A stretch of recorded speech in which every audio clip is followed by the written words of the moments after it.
Welcome back. President-elect Donald Trump has vowed to get right to work when he returns to the White House on January 20th. With the economy and immigration his two top priorities. Trump is expected to issue executive orders to secure the border and tap into America's energy capacity to lower oil prices, spark economic growth, and rein in inflation that has seen the cost of basic essentials skyrocket under the Biden-Harris administration, while enacting mass deportation to remove the millions of people illegally living in America.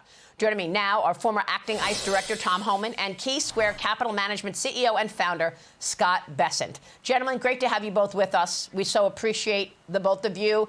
We are expecting you both to have a role in the upcoming Trump administration next year. So, Tom Homan, let me kick it off with you. What are the plans for deportation? You heard what President Trump told me in that interview a couple of months ago. He says it's got to be done. How do you round up 10 million people and deport them? Well, look, I agree with the president's plan on this, and the same plan he had during his first administration. You concentrate on the public safety threats and the national security threats first, because they're the worst of the worst. So it's going to be the worst first. That's how it has to be done. And we know a record number of people on the terrorist watch list have crossed this border. We know a record number of terrorists have been released in this country. We've already arrested some planning attacks. So look, the president is dead on when he says criminal threats, national security threats are going to be prioritized. And that's the way it's going to be. Scott Bessent, the Wall Street Journal this morning is writing about the cost of this deportation, and it's going to be hefty. So you've got the cost of rounding up people who may have committed crimes for deportation at a time that President Trump wants to have no tax on tips, no tax on overtime, no tax on Social Security. How will we afford all of this? Well, Maria, first of all, let's talk about the human cost. We have 100,000 fentanyl deaths a year because of the porous border. We have the increased crime. We have the underlying fear that the American people have. You can't put a price on that. But I'll tell you, too, that what we are going to do here, Donald Trump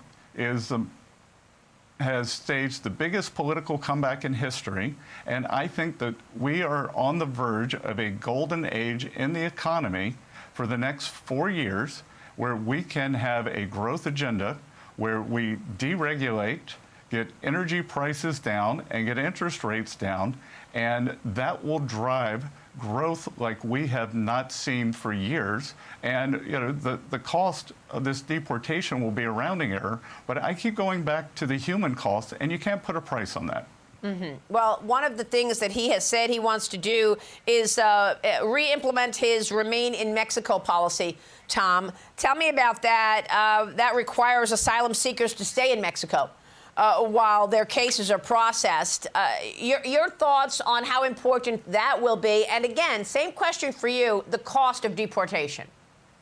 Well, first of all, the cost of deportation, this President Trump's plan is going to be a cost savings to the American people, because this administration is paying for free airline tickets all over the country, free hotel rooms at $500 a night, a free education, free medical care, and that's in perpetuity.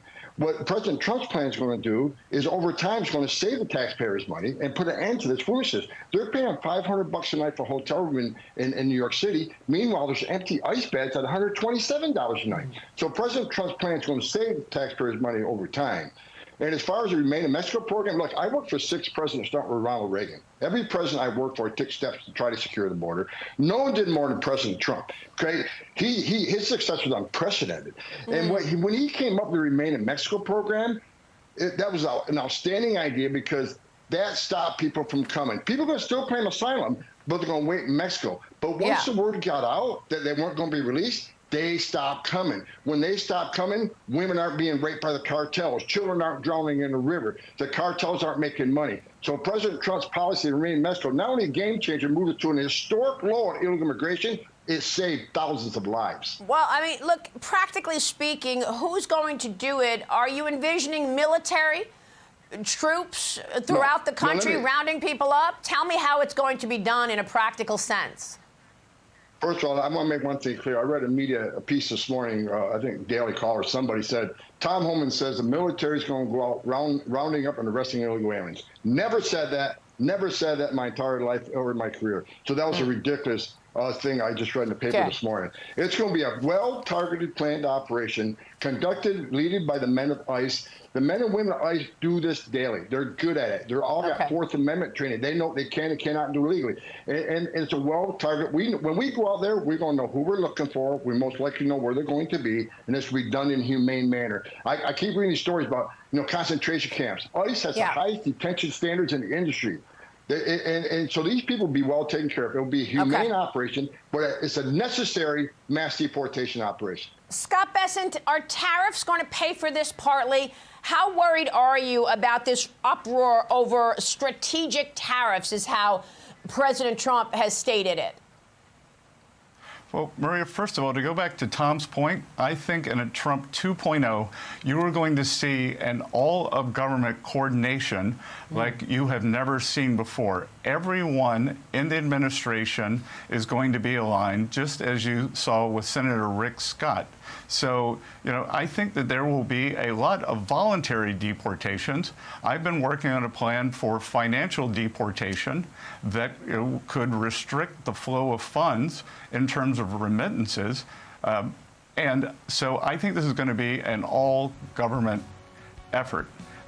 In terms of the tariffs, I think the tariffs have been mischaracterized. They're a one-time price increase, and nobody knows how to use these tariffs like President Trump, both for revenue and negotiating. Okay, gentlemen, great conversation. We so appreciate your time, and we look forward to many more discussions with you both. Tom Homan and Scott Bessent, thank you. Hi, everyone. I'm Brian Kilmeade. I want you to do me a favor. I want you to click to subscribe to the Fox News YouTube page. This is the only way that I know for sure that you're not going to miss any great commentary, any great news bites, any great interviews coming your way on Fox. You can get it all here on YouTube. So subscribe right now.